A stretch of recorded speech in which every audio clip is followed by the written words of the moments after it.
यः परब्रह्मो भूर्भुवस्सुः तस्मै वै नमो नमः।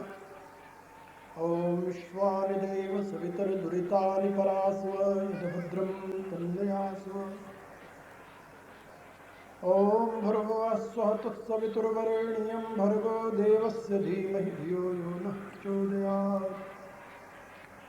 ॐ रामं रामानुजं सीतां भरतं भरतानुजम् सुग्रीवं वायुसूनं च प्रणमामि पुनः पुनः। ॐ कल्याणानां निधानं कलिमलमथनं पावनं पावनानां पाथेयं जन्ममोक्षं सपदि परपदि प्राप्ते प्रत्यक्षस्य विश्रामस्थानमेकं कविवरवत्सां जीवनं सज्जनानां बीजं धर्मद्रुमस्य प्रभवतु भवतां भूते राम नामः। भूते राम नामः। ओम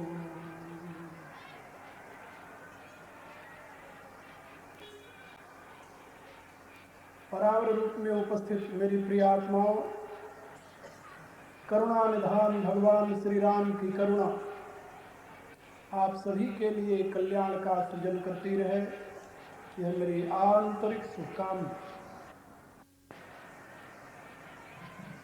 और यथार्थ में आप प्रभु कृपा के भाजन हैं। तुलसीदास जी ने ये घोषणा की है, अति हरि कृपा जाहि पर होई, पाँव दे यही मार्ग सोई। जिसके ऊपर प्रभु की असीम कृपा होती है, वही व्यक्ति इस रास्ते पर अपना पांव रखता है। आप तो हजारों की तादाद में भगवान श्री राम के पावन चरित्र को सुनने के लिए यहाँ एकत्रित हुए हैं। गोस्वामी जी के वचनों पर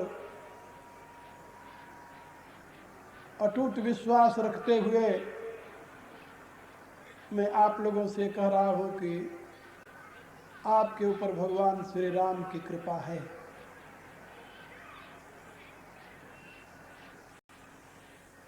कल पावनावतार गोस्वामी तुलसीदास जी की यह पंचशती चल रही है।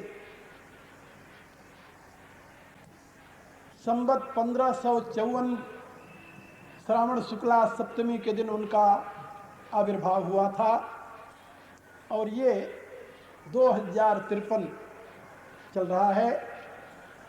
आने वाली श्रावण शुक्ला सप्तमी को गोस्वामी जी 500 वर्ष के हो जाएंगे। जो अभी श्रावण शुक्ला सप्तमी व्यतीत हुई है, वह उनकी 499वीं वर्षगांठ थी।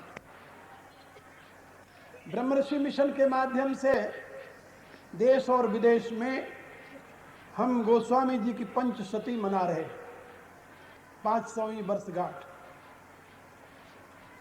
अभी कनेडा में 5 दिन का कार्यक्रम था इसी उत्सव में। इंग्लैंड में एक बहुत विशाल कार्यक्रम था इसी उत्सव में। हॉलैंड में एक बहुत बड़ा कार्यक्रम था इसी संबंध में। और ये वर्ष भर चलेगा। दुनिया के बहुत से देशों में जहाँ जहाँ ब्रह्मर्षि मिशन के केंद्र हैं या जहाँ उसके अनुयायी रहते हैं, वहाँ ये उत्सव मनाया जाएगा। गोस्वामी तुलसीदास जी ने मानव समाज को युग धर्म की प्रेरणा प्रदान की है। जिस युग में हम आप जी रहे हैं, इस युग का धर्म क्या है, इस विषय में उनकी एक चौपाई बहुत ही महत्व की है। उसको आप लोग याद रखिए, जिसमें उन्होंने घोषणा की है कि बुद्ध युग धर्मा जानि मन माही, तजी अधर्म रति धर्म कराही। कहा विद्वान वही है, बुद्ध जन वही हैं, संत जन वही हैं, जो मानव समाज को युग धर्म की सीख दे, जो जिस युग का धर्म है उस युग में उसी का अनुष्ठान करने से मनुष्य का कल्याण हो सकता है। जो जिस युग का धर्म नहीं है, युग के विपरीत यदि आप धर्माचरण करते हैं तो आप उसमें सफलता प्राप्त नहीं करेंगे। इसलिए युग धर्म की प्रेरणा प्रदान करने वाले गोस्वामी तुलसीदास जी युग धर्म दृष्टा है, और उन्होंने मानव मात्र के लिए ये पावन संदेश दिया है कि पहले तुम युग धर्म को समझो, तब अपने लिए कोई मार्ग एडॉप्ट करो, स्वीकार करो, उस पर चलो। कुछ लोग कहेंगे कि युग धर्म का अभिप्राय तो यह है कि ये कलयुग है, कलयुग का जो धर्म है उसी धर्म का हमें अवलंबन लेना चाहिए। गोस्वामी जी कहते हैं नहीं, ऐसा मैं नहीं मानता। उनकी व्याख्या युग धर्म की बहुत ही वैज्ञानिक है। आप लोगों को भी आश्चर्य होगा, हो सकता है आप लोग उस विषय में कभी चिंतन न किए हो। आज सुनिए मेरे से। तुलसीदास जी ने कहा कि युग धर्म का अभिप्राय ये नहीं है कि जैसे आजकल कल युग है तो कल युग का युग धर्म आप समझ लें। नहीं, ऐसी बात नहीं। उनका ये कथन है कि 4 युगों में जो जीवन की व्यवस्था की गई है वो गुणानुसार है। आप लोग जानते हैं सृष्टि के मूल में 3 गुण हैं, सतोगुण, रजोगुण, तमोगुण। इन तीनों गुणों के परिणाम से ही इस सृष्टि का आविर्भाव हुआ है। आप लोग इसे अच्छी प्रकार से जानते हैं। भारत का कौन ऐसा व्यक्ति है जो इन 3 गुणों से परिचित न हो। गोस्वामी जी कहते हैं कि इन 3 गुणों को 4 भागों में विभाजित किया गया है और उसके लिए 4 युगों का नाम दिया गया है। पहला सतयुग है जो विशुद्ध सतोगुण से युक्त है, और दूसरा त्रेता है जिसमें थोड़ा सा रजोगुण मिल गया सतोगुण में तो त्रेता बन गया।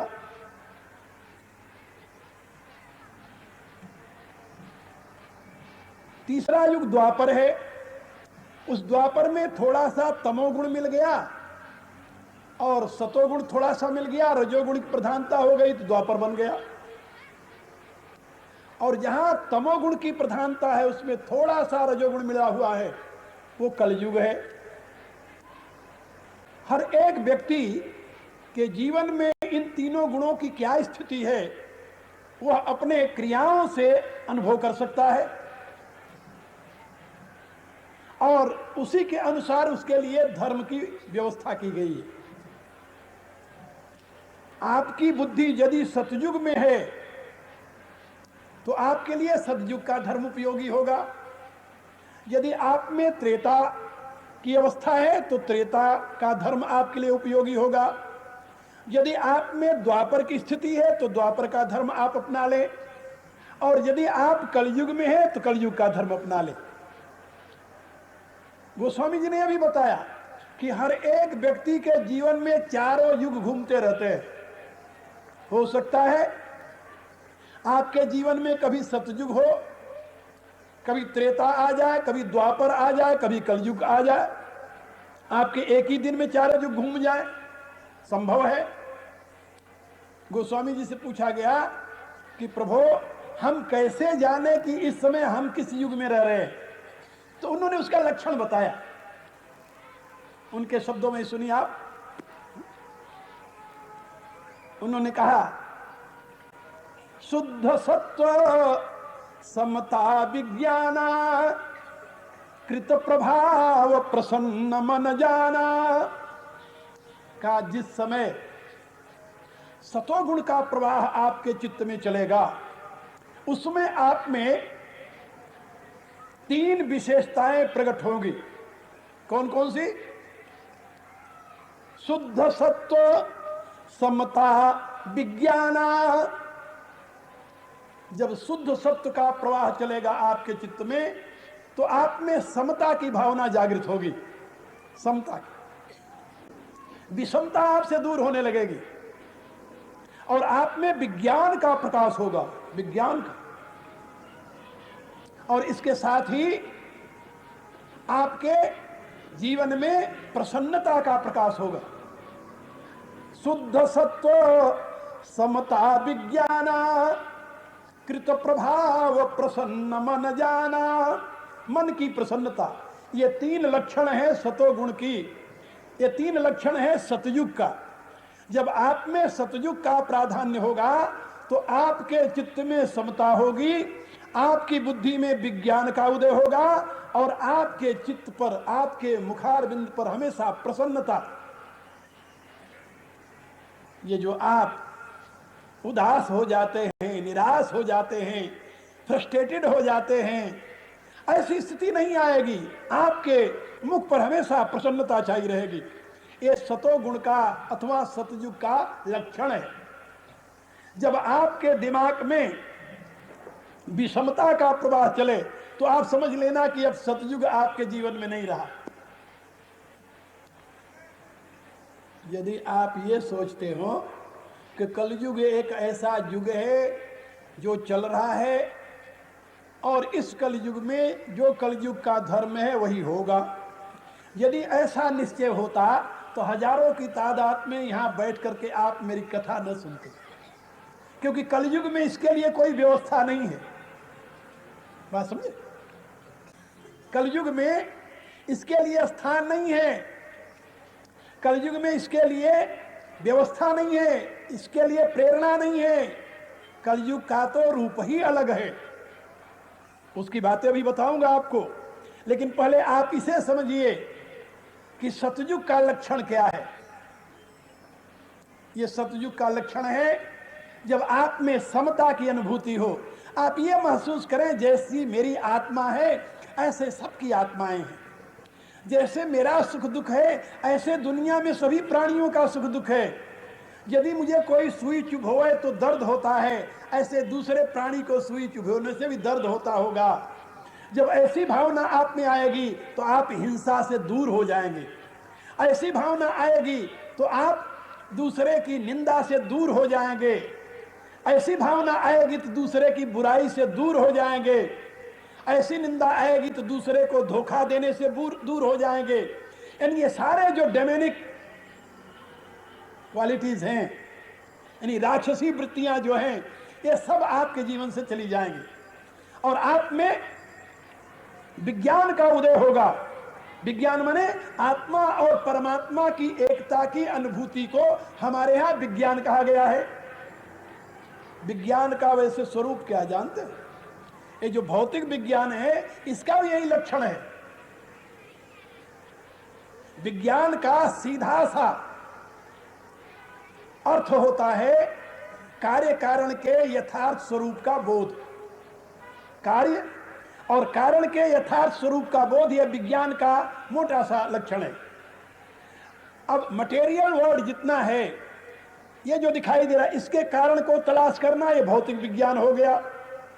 और स्पिरिचुअल वर्ल्ड जो है उसके कारण की तलाश करना ये मेटाफिजिक्स हो गया। ये अभौतिक विज्ञान है, अध्यात्म विज्ञान है। विज्ञान यह भी है कि विज्ञान का अर्थ ही है कार्य कारण की खोज करना। Try to realise cause and effect. Theory of cause and effect is the base of science. हर एक साइंटिस्ट किसी भी पदार्थ को लेता है, उसके गुण धर्म का परीक्षण करता है, उसके कारण की खोज करता है और उसी कारण की खोज करते करते वैज्ञानिक अब एनर्जी तक पहुंच चुका है और उससे भी परे साइकिक एनर्जी का वो अनुभव करने लगा है। हमारे यहां भी विज्ञान का यही अर्थ है। भाई दुनिया में जितने पदार्थ हैं उन सब का कारण है। तो चेतन भी तो एक पदार्थ है। पदार्थ माने प्रतीयते इति पदार्थ, जिसकी अनुभूति हो, जिसकी सत्ता का अनुभव हो, पदार्थ है। तो चेतन भी तो एक पदार्थ है। बोले है। क्या इसका भी तो कोई कारण होगा कि बिना कारण का है ये? अभी तक वैज्ञानिक कहते रहे कि ये जड़ ही इस चेतन का कारण है, लेकिन अब ये समझने लगे हैं कि कभी चेतन से न तो जड़ उत्पन्न हो सकता है, न जड़ से कभी चेतन उत्पन्न हो सकता है। Because whatever is not in cause that can't come into effect. जो पदार्थ कारण में अवस्थित नहीं है वो कभी अपने कार्य में नहीं आ सकता। जब मटेरियल पदार्थों में चेतना नहीं है तो उससे चेतना प्रकट कैसे हो सकती है? ये वहां तर्क है, और इस तर्क के आधार पर अब चेतना के कारण को ढूंढने लगे हैं वैज्ञानिक। तो भारत के ऋषियों ने पहले इस भौतिक पदार्थों के कारण को ढूंढा और अंत में उसकी इति की ये प्रकृति के रूप में प्रकाशक क्रिया स्थितिशीलम भूतेन्द्रियात्मकम भोगापोरगार्थम दृश्यम कह करके उसकी घोषणा की। प्र से प्रकाश, क्री से क्रिया, ती से स्थिति। इस सृष्टि के प्रत्येक पदार्थ में तीन तत्व हैं, प्रकाश, क्रिया और स्थिति। लाइट, मूवमेंट एंड स्टेबिलिटी, यह हर एक पदार्थ में है। उसको ऋषियों ने अनुभव किया कि लाइट इसमें है मूल रूप में, फिर मूवमेंट है इसमें, और फिर स्टेबिलिटी है इसमें। ये तीनों तत्व हैं, इनका नाम दिया प्रकृति। ये संसार का मूल कारण है प्रकृति, और उस प्रकृति को प्रेरित करने वाला, उस प्रकृति को गवर्न करने वाला, उस प्रकृति को संसार रूप में परिणित करने वाला जो है उसको कहा पुरुष। वह पुरुष है। पूर्णम करोति इति पुरुष। अब प्रकृति और पुरुष इन दोनों की सत्ता को स्वीकार करके हमारे तत्ववेत्ता ऋषियों ने बताया कि पुरुष जो है वो एक है, अखंड है, अनंत है, सर्वव्यापी है। क्योंकि चेतना की उच्चतम अवस्था में पहुंचा हुआ योगी उस चेतना को अनेक रूपों में नहीं देखता। आप लोगों को मालूम होना चाहिए कि वह चेतना एक है, अखंड है, अनंत है, इंडिविजुअल है। Because according to material science also, whatever is component that can be divided, but whatever is non-component that can't be divided, that is indivisible, and whatever is indivisible, that is universal, that is infinite. जो कुछ अनेक पदार्थों से मिल करके बनता है उसको तोड़ा जा सकता है, उसको अलग अलग किया जा सकता है, लेकिन जो एक परम तत्व है उसको कैसे तोड़ा जाएगा, उसको कैसे टुकड़े में बांटा जाएगा, उसको कैसे अलग अलग किया जाएगा? इसलिए चेतन सत्ता जो है वो एक है, अखंड है, अनंत है और अविनाशी है। वह चेतन सत्ता जो सर्वरूप में अभिव्यक्त होते हुए भी अनभिव्यक्त है, जिसके विषय में वेद की घोषणा है, अग्निर्यथैको भुवनं प्रविष्ट रूपम रूपम प्रतिरूपो बभूव एकस्तथा सर्वभूतांतरात्मा रूपम रूपम प्रतिरूपो भविष्य। जैसे एक ही अग्नि एक साथ अनंत स्थानों पर प्रकट होने के पश्चात भी अपनी व्यापकता से अलग नहीं होती, अग्नि की व्यापकता अक्षुण बनी रहती है। अनेक रूपों में प्रकट होने पर भी अग्नि की व्यापकता में कोई अंतर नहीं आता। ऐसे ही वेद कहता है कि एक ही चेतन सत्ता अनेक रूपों में प्रकट होने पर भी वह सर्वव्यापी बना रहता है, उसकी व्यापकता में कोई अंतर नहीं आता, और वही समस्त चेतनों का कारण है, ऐसा वेद कहता है। यही तुलसीदास जी ने बताया। तुलसीदास जी ने भी यही बताया अपनी रामायण में। व्यापक एक ब्रह्म अविनाशी, वह चेतनामल सहज सुख राशि। वह सच्चिदानंद ब्रह्म सर्वव्यापी है। जिस परमात्मा की सर्वव्यापकता का अनुभव करके योगी जब उससे युक्त हो जाता है तो उसमें समता का आविर्भाव होता है। उस परमात्मा का बोध कब होगा? कहा जब उसका चित्त शुद्ध होगा। शुद्ध चित्त कब होगा? कहा जब उसमें सतोगुण का प्रवाह चलेगा। जब आपके चित्त में सतोगुण का प्रवाह चलता है तब आप सतयुग में रहते हैं। वो आपका सतयुग है, याद रखिए, सतयुग है। और इस युग में भी आप सतयुग में, इस समय बैठे हुए इस समय आप सतयुग में, ये सतयुग है जहां पर आप केवल धर्म की, ज्ञान की, विज्ञान की बातें सुन रहे हैं, अपने चित्त को उसमें लगा करके आप उसमें आनंदित हो रहे हैं। सतयुग है, ये कलयुग नहीं है, ये सतयुग है। और यदि यहां से आप बाहर निकले तो थोड़ी देर बाद चिंतन होने लगा किसी कार्य का तो त्रेता आ गया वहां, और उसी में यदि वासना दृढ़ हो गई तो द्वापर आ गया, और यदि ये प्लानिंग होने लगी कि उसको कैसे कल धोखा दिया जाए तो कलयुग पहुंच जाएगा आपके पास। आपकी चित्त की वृत्तियां आपको सतयुग, त्रेता, द्वापर और कलयुग में घुमाती रहती है, याद रखो। तो तुलसीदास जी कह रहे हैं सतयुग का लक्षण समझ लो, शुद्ध सत्व समता विज्ञान। ये कृत प्रभाव, कृत माने सतयुग, कृतयुग भी कहते हैं, सतयुग भी कहते हैं।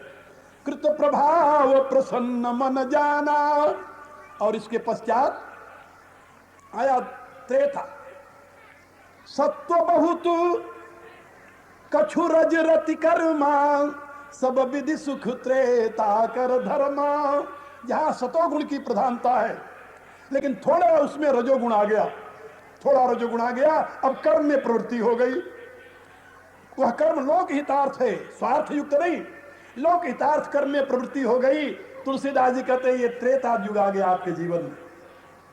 और बहुरज स्वल्प सत्व कछु तामस, रजोगुण प्रधान हो गया, उसमें थोड़ा सा सतोगुण है, थोड़ा सा तमोगुण है।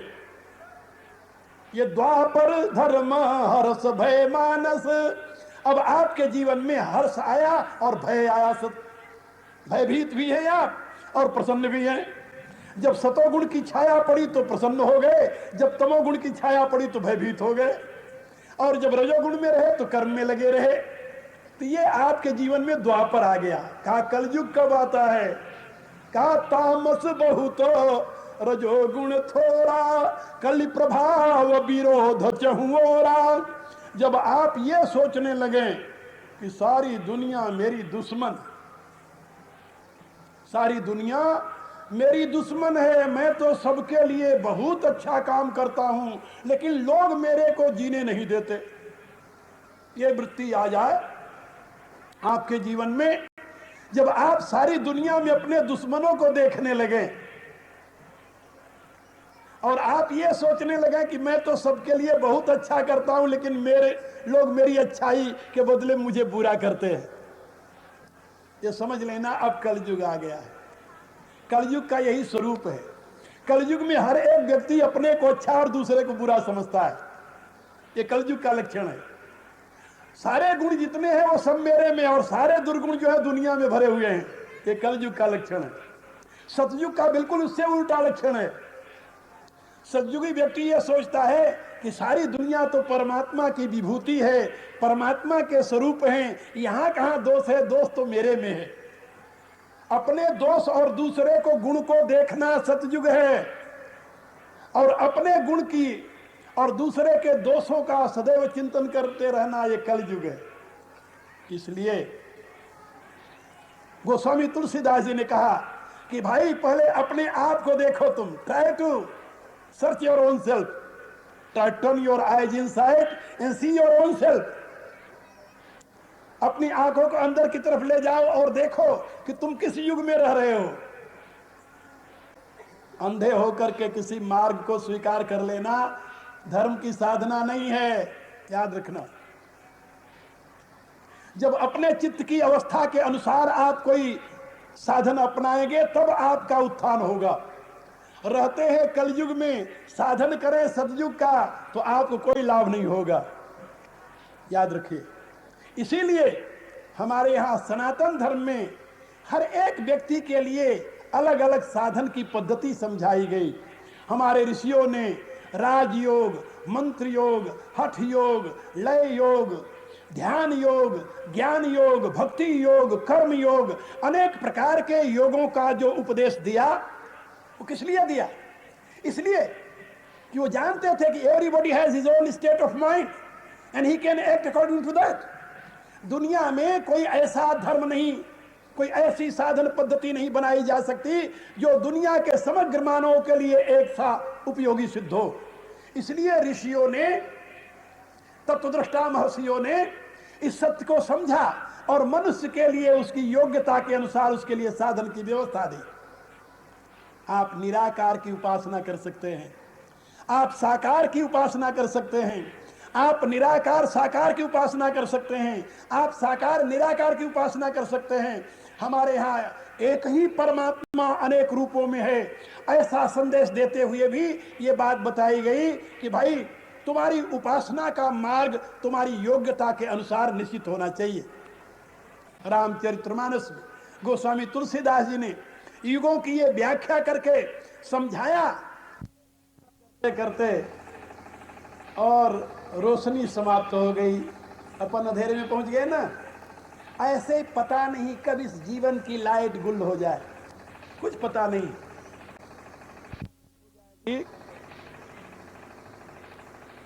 उस समय योजनाएं जहां की वहीं पड़ी रह जाएंगी और परिणाम में क्या होगा कोई निश्चित नहीं बता सकता, क्योंकि उपनिषद कहती है कि जिस प्रकार के व्यक्ति के कर्म होते हैं उसी प्रकार की उसकी गति होती है। कोई ऊर्ध्वलोक को जाता है, कोई अधोलोक को जाता है, कोई मध्यलोक में रहता है। गीता के 14वें अध्याय में भगवान ने यही बात समझाई है। तो आप लोग सावधानी से जो मैं बताने जा रहा हूं उसको सुनिए कि हमारे यहाँ सनातन धर्म में जो साधन की भिन्नता है, रूपों की भिन्नता है, देवताओं की भिन्नता है, लोग अज्ञान बस ये नहीं समझ पाते कि हिंदू कभी देवी की पूजा करते हैं, कभी शंकर की करते हैं, कभी गणेश की करते हैं, कभी राम की, कभी कृष्ण की, कभी नारायण की, कभी ब्रह्म की बात करते हैं। इनके यहाँ कोई एक थ्योरी नहीं है, एक फिलॉसफी नहीं है, एक सिद्धांत नहीं है। इनके यहाँ एक कोई देवता निश्चित नहीं है। अज्ञानता बस इस प्रकार की भ्रांतियां आती हैं। अब ये नवरात्र के दिन है, 9 दिन हम पराशक्ति परमेश्वरी की आराधना करेंगे, पराशक्ति परमेश्वरी की। और परमेश्वरी की आराधना करते हुए हम क्या करते हैं? परमात्मा श्री राम के अवतार की पवित्र लीलाओं का दर्शन करते हैं, राम की कथा करते हैं, राम के चरित्र को नाटक के रूप में खेलते हैं, उपासना करते हैं परमेश्वरी की और लीला करते हैं राम की। क्या संबंध है इसमें? कभी सोचा आपने? परमेश्वरी की आराधना करके जो शक्ति प्राप्त हो, उस शक्ति का प्रयोग कैसे करना चाहिए, ये हम इस रूप में अभिव्यक्त करते हैं। परमेश्वरी पराशक्ति है और उस पराशक्ति के द्वारा ही मनुष्य में सामर्थ्य का आविर्भाव होता है। और जब सामर्थ्य आ जाए, सामर्थ्यवान मनुष्य हो जाए, तो उसको अपना जीवन कैसे बिताना चाहिए, कहा जैसे भगवान राम ने बिताया। रामो विग्रहवान धर्म, ये उससे संबंध है।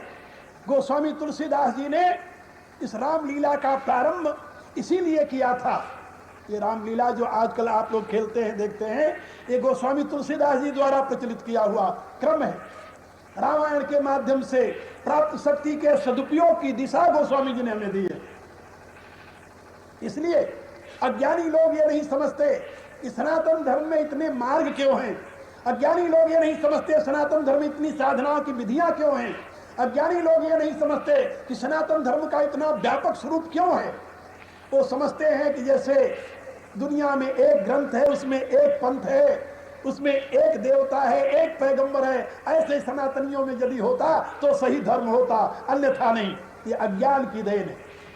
सनातन धर्म अपने आप में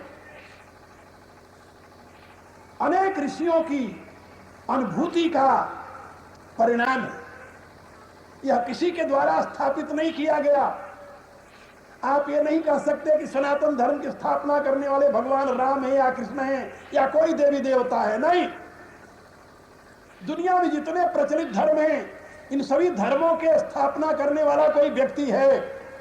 जैसे यहूदी मत की स्थापना करने वाला मोसेस है, क्रिश्चियनिटी की स्थापना करने वाले जीसस क्राइस्ट हैं, इस्लाम की स्थापना करने वाले मोहम्मद पैगंबर हैं। इसी रूप से पारसी धर्म की स्थापना करने वाले जरथुस हैं। चाइना में 2 धर्म प्रचलित है, एक ताओइज्म है, एक कन्फ्यूशियस है। कन्फ्यूशियस की प्रतिष्ठा करने वाला स्वयं कन्फ्यूशियस है और ताओइज्म की प्रतिष्ठा करने वाला लाओ त्से तुंग है। लेकिन क्या आप बता सकते हो कि आपके हिंदू धर्म की स्थापना किसने की है? क्या आप बता सकते हो कि यह सनातन धर्म कब से आ रहा है? इन सबकी आयु है, कोई 2000 वर्ष, कोई 1500 वर्ष, कोई 4000 वर्ष, इससे आयु अधिक नहीं किसी की। लेकिन सनातन धर्म कब से है इसकी व्याख्या कोई नहीं कर सकता। भगवान राम, भगवान कृष्ण धर्म की रक्षा के लिए अवतार लेते हैं। वो जो धर्म था उसकी रक्षा की उन्होंने। असुर मार था पई सुरई राखई निज श्रुत सेतु जग विस्तार विशद जस राम जन्म करे। लेकिन ये धर्म के प्रवर्तक नहीं है, धर्म के रक्षक हैं। धर्म का प्रवर्तक कौन है? कहा सनातन पुरुष। कहा सनातन पुरुष कौन है? कहा जो सृष्टि का आदि कारण है, परब्रह्म परमात्मा, वही इसका प्रवर्तक है। और हर एक मनुष्य की योग्यता के अनुसार उसके लिए मोक्ष के मार्ग की प्रतिष्ठा उस परमात्मा के द्वारा की गई है। इसलिए सनातन धर्म में अनेक प्रकार की विधाएं साधन के रूप में प्रतिष्ठित की गई। वर्तमान के जो विवेकशील लोग हैं ये इसकी महत्ता को स्वीकार करते हैं और ये मजहब है, कोई संप्रदाय है या किसी को रिलीजन का दीजिए, आदि आदि नामों से पुकारे जा सकते हैं। रामचरितमानस में गोस्वामी तुलसीदास जी ने उस धर्म की प्रतिष्ठा की है। उन्होंने किसी पंथ की, किसी मजहब की, किसी संप्रदाय की बात नहीं कही। इसीलिए आज गोस्वामी जी का रामचरितमानस भारत के सभी संप्रदाय के लोगों के लिए वंदनीय है और सभी लोग आदर के साथ उसका अध्ययन और मनन करते हैं। रामचरितमानस में मुख्य बात क्या समझाई गई है, इस विषय में तुलसीदास जी ने स्वयं घोषणा की है कि मैं कोई नई बात नहीं कहने जा रहा।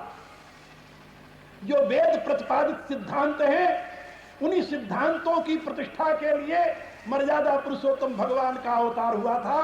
मर्यादा पुरुषोत्तम भगवान ने वैदिक धर्म की ही प्रतिष्ठा की है, वैदिक सिद्धांत की प्रतिष्ठा की है। और वैदिक सिद्धांत का स्वरूप क्या है? तुलसीदास जी लिखते हैं अपनी रामायण में, श्रुति सम्मत हरि भक्ति पथ संयुत विरति विवेक। उन्होंने कहा ज्ञान वैराग्य युक्त परमात्मा की भक्ति, यही वेद का सिद्धांत है। ज्ञान वैराग्य युक्त परमात्मा में अनुरक्ति ही वेद का सिद्धांत है। जब तक आपके पास ज्ञान नहीं होगा आप किसकी उपासना करेंगे, किसमें अनुराग करेंगे आप? यदि आप में वैराग्य नहीं होगा तो क्या परमात्मा में अनुराग आप कर पाएंगे? असंभव है। इसलिए तुलसीदास जी ने कहा ज्ञान और वैराग्य सबसे पहले, फिर उससे युक्त भगवान की भक्ति। ये वेद का सिद्धांत है, वेद प्रतिपादित मार्ग है। भगवान श्री राम ने स्वयं श्रीमुख से अपनी प्रजा को इसका अमर संदेश प्रदान किया है। आप लोगों ने सुना होगा, नीति शास्त्र की यह घोषणा है, यथा राजा तथा प्रजा। जैसा राजा होता है प्रजा भी उसी प्रकार की होती है। गीता में भगवान ने एक सिद्धांत दिया है जिसमें उन्होंने कहा यद यद आचरति श्रेष्ठ तत्तदेवेतरो जना सयत् प्रमाणम कुरुते लोकस्तदनुवर्तते। का श्रेष्ठ जन जैसा आचरण करते हैं इतर लोग उसी का अनुकरण करते हैं। जिस बात को प्रमाणिक कर देते हैं दूसरे लोग उसका अनुकरण करके उसी रास्ते पर चलते हैं। राजा देश का नायक होता है, देश को विशेष दिशा में ले जाने वाला होता है और वो जैसा आचरण करता है सारी प्रजा उसी का अनुकरण करती है।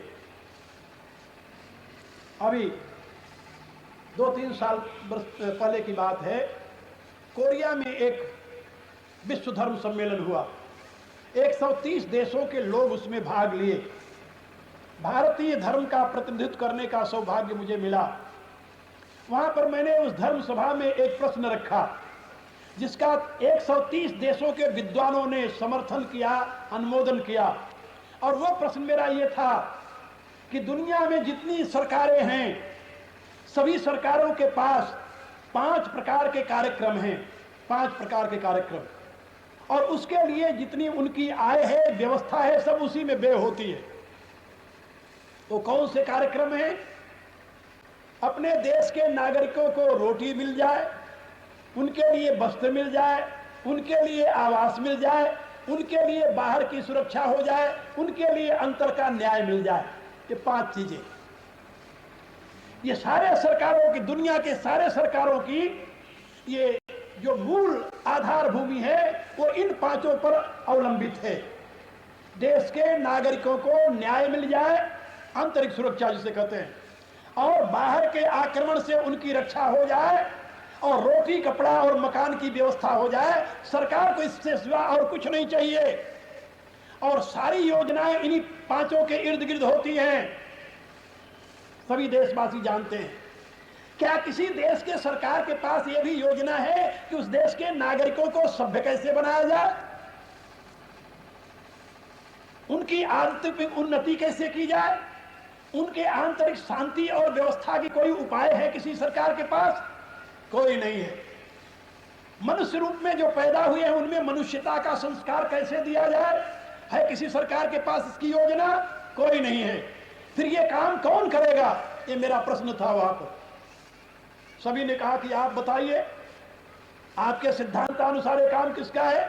हम कहा हमारे भारत में प्राचीन काल से 2 संस्थाएं साथ साथ चली आ रही हैं। एक का नाम है राज संस्था, दूसरी का नाम है धर्म संस्था।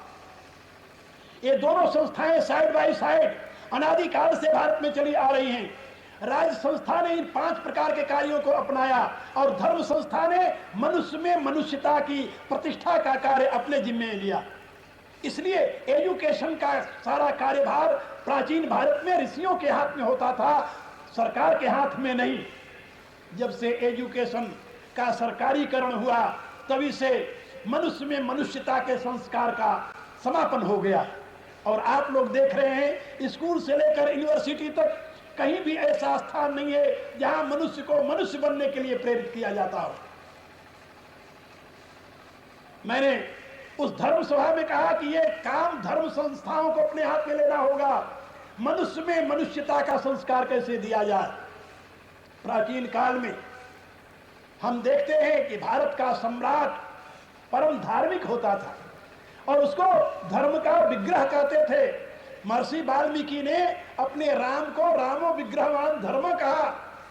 तो राम विग्रहवान धर्म कैसे बने, ये आप लोग जानते हो। रामचरितमानस में तुलसीदास जी ने अपने राम के द्वारा अपनी प्रजा को एक दिव्य संदेश प्रदान कराया। दिव्य संदेश बहुत ही उत्तम प्रसंग है। भगवान राम अयोध्या के राज सिंहासन पर जब बैठे तो मानव मात्र को उन्होंने एक संदेश दिया। उस स्थान पर बैठे हुए तुलसीदास जी ने उस प्रसंग को रामचरितमानस के उत्तर कांड में बड़े विस्तार के साथ लिखा है। मुझे विश्वास है कि राम के दिए हुए उस संदेश की उपयोगिता आज भी उतनी है जितनी त्रेता के लोगों के लिए थी। हम आप सभी नरसिंहा राव को आदर्श नहीं मानते, क्या समझे? हाँ, हमारे आदर्श राम हैं, न कि राव के साथ न लगाओ वो हो जाएगा। हा? राव न राम।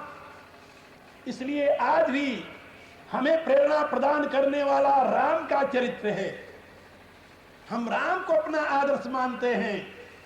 हमारे जीवन में हर एक क्रियाकलाप राम से संबंधित होता है।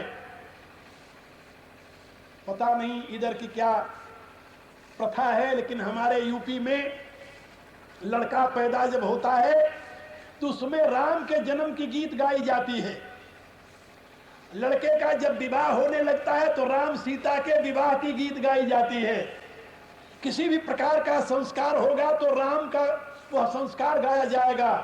लोकगीत में राम इतने रमे हुए हैं क्योंकि आज भी यदि कोई पिता प्रभु से प्रार्थना करता है कि हमारे एक संतान हो जाए तो उसकी यही क्या होती है कि संतान मेरी राम जैसी हो।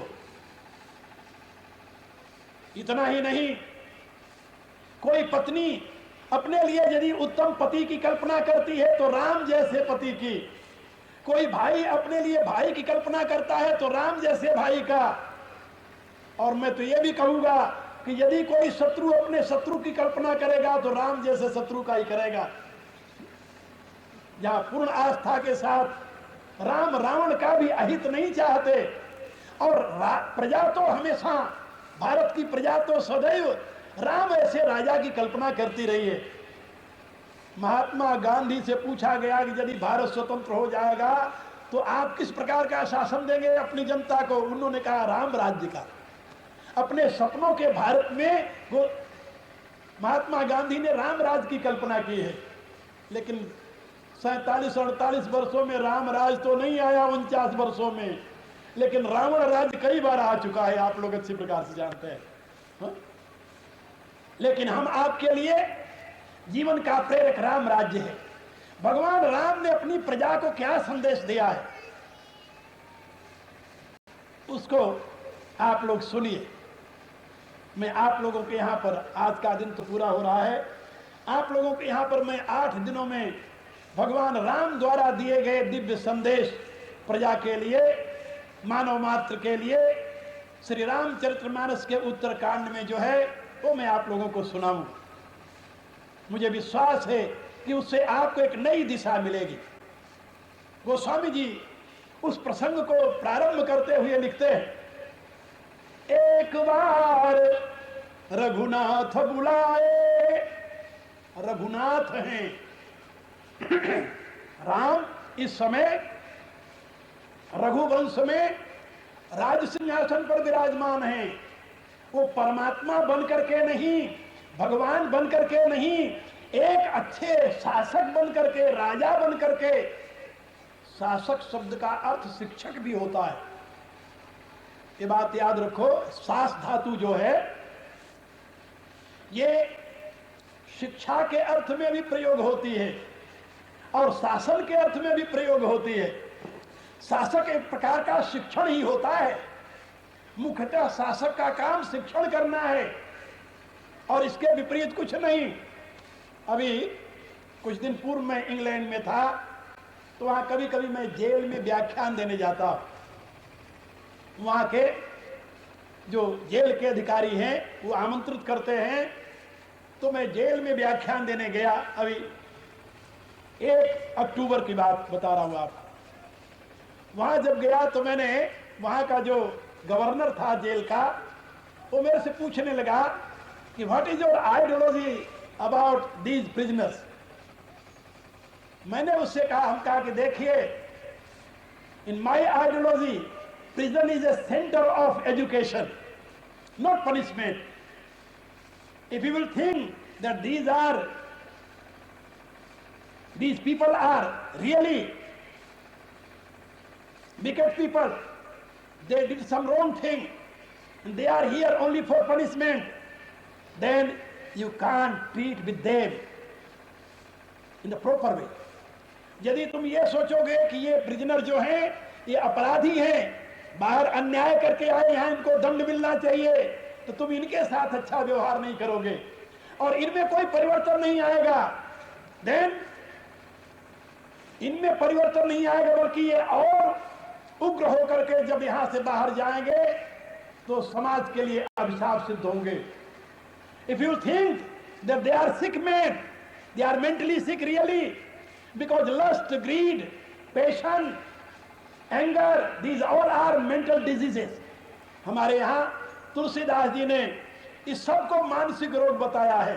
काम बात कफ लोभ अपारा, क्रोध पित्त नित छाती जाड़ा, प्रीति करई जो तीनू भाई, तो उपजई शल्य पात दुखदाई। अनेक प्रकार के रोगों की जड़ है। मोह सकल व्याधि न कर मूला, तेहिते रूप जई बहुसूला। मैंने उससे बताया, according to my philosophy, these all people are sick people. You should try to treat with them as a good doctor, and really they are innocent people. You should try to behave with them as a good teacher.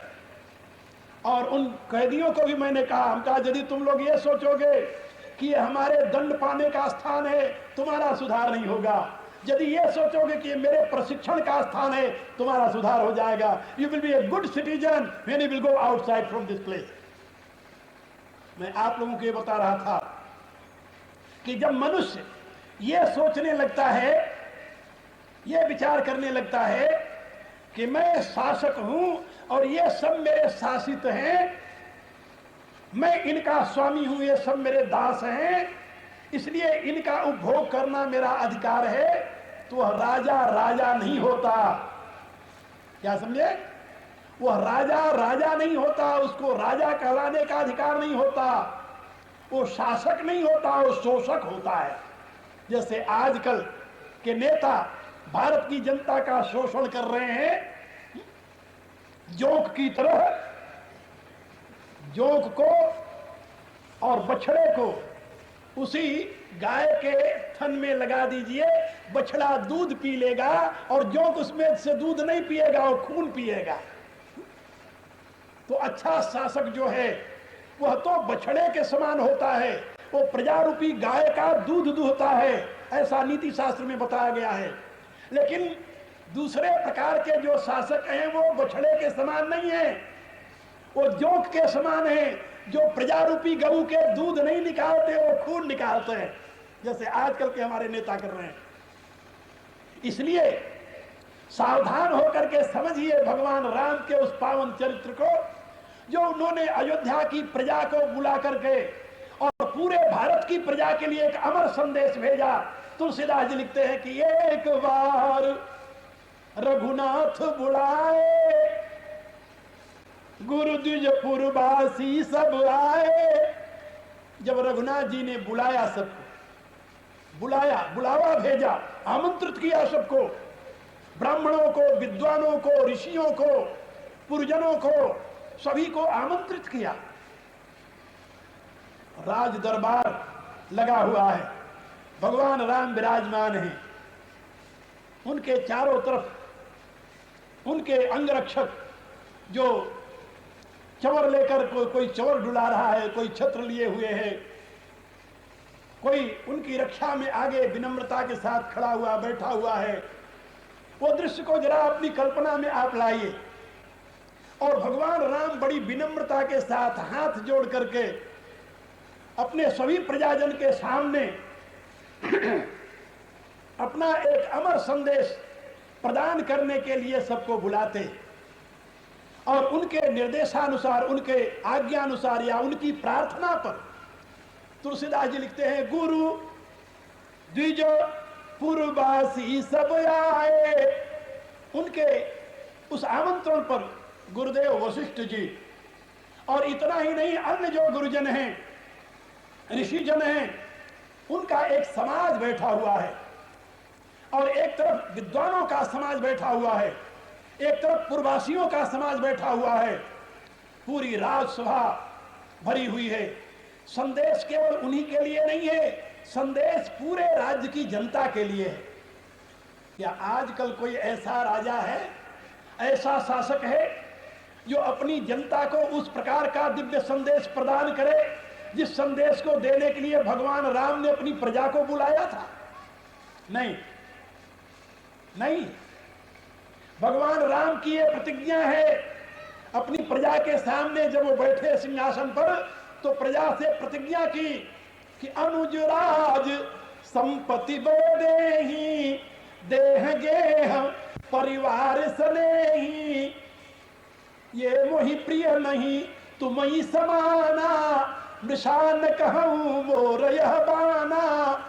काहे प्रजाजनों, याद रखो, मैं तुम लोगों के लिए इन सब का त्याग कर सकता हूं। अनुज राज संपत्ति देही, अपने भाई, अपना राज्य, अपना वैभव, यहां तक श्री जानकी जी वैदेही भी अपना शरीर, अपना भवन, देह गेह परिवार सनेही, अपना परिवार, अपने मित्रगण जो हैं, ये सब प्रिय नहीं तुम्हें समाना। हे प्रजाजनों, ये सब तुम्हारे समान मुझे प्रिय नहीं है। ये मृषान कहूं मोर यह बाना, मैं झूठ नहीं बोलता, है मेरी प्रतिज्ञा है, ये मेरा स्वभाव है। राम अपनी प्रजा को अपने भाइयों से भी अधिक प्यार करते हैं, अपनी प्रजा को वैदेही से भी अधिक प्यार करते हैं, अपनी प्रजा को परिवार और परिजनों से भी अधिक प्यार करते हैं। वो अपने परिवार को संपन्न बनाने के लिए प्रजा को लूटते नहीं। आप जरा सोचिए, आजकल के लोग डेमोक्रेसी की बात करते हैं और बताते हैं राम के राज्य में तो मोनार्की थी। उन लोगों से पूछो, बुद्धि के सरदारों से, बुद्धि के धनियों से, कि राम राज्य ऐसी मोनार्की आपको चाहिए या वर्तमान की ऐसी डेमोक्रेसी? क्या उत्तर आएगा? लोगों से पूछिए कि राम ऐसा राजा आपको प्रिय है या, अब नाम मैं क्या लूं, आप सब जानते हो, उनके ऐसा लीडर एक हो तो नाम लिया जाए ना, किसके किसके नाम लिया जाए? यहां तो झुंड के झुंड खड़े हुए हैं और जिधर दृष्टि डालो उधर लूटने वाले दिखाई देते हैं। अभी ये लोग गा रहे थे ना, एक सुम्ब निसुम्ब क्या मां देख झुंडर में खड़े हैं। सही में आज एक सुम्ब निसुम्ब नहीं रहे, आज तो झुंडों में खड़े हैं। है यहां गिनती नहीं, अब रक्त बीज भरे पड़े हैं। एक बूंद रक्त गिरता था तो उससे एक रक्त बीज पैदा हो जाता था। आज एक नेता मरता है तो उसके जैसे दुष्ट 1000 नेता पैदा हो जाते हैं। पता ही नहीं चलता कहां से आ रहे हैं। ये पता नहीं चल रहा है कि भारत की धर्मभूमि में आजकल असुरों का साम्राज्य कैसे बढ़ता जा रहा है, समझ नहीं आ रहा। सभी लोग चिंतित हैं, किन कर्तव्य विमूढ़ हैं, सभी परेशान हैं। जनता किन कर्तव्य विमूढ़ होकर के इन तथाकथित लुटेरों का दृश्य देख रही है। लेकिन दुर्भाग्य की बात यह है कि यदि वोट देने का मौका आवे तो फिर उन्हीं के गले में माला डाल करके पहुंचा देती है। यह भी एक आश्चर्य की बात है। हमेशा गाली देती रहेगी और जब वोट देने का समय आएगा तो उन्हीं के गले में माला डालकर पहुंचा देगी। पता नहीं उस समय बुद्धि कौन मार देता है इनकी। खैर, मैं आप लोगों को ये बता रहा था कि भगवान श्री राम, उनको थोड़ी देर के लिए आप भगवान न मानिए, थोड़ी देर के लिए।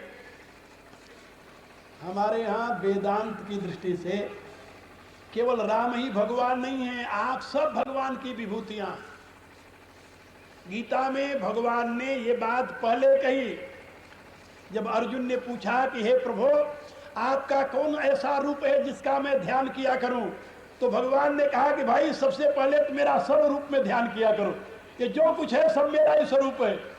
हम आत्मा गुडाकेश है, हे गुडाकेश, मैं ही सबकी आत्मा हूं, ऐसा अनुभव करते हुए सबका ध्यान करो। तो वेदांत की दृष्टि से तो सभी परमात्मा की अभिव्यक्ति हैं। वेद की घोषणा है, पुरुष एव इदम सर्वम यद्भूतम यच्च ब्रह्म। जो पहले था, अब है, जो आगे होगा, सब एक परमात्मा का ही आविर्भाव हुआ है। तो सभी परमात्मा हैं, लेकिन जिसमें परमात्मा के दिव्य गुणों का प्रकाश हो जाता है उसको हम परमात्मा का प्रत्यक्ष स्वरूप स्वीकार कर लेते हैं।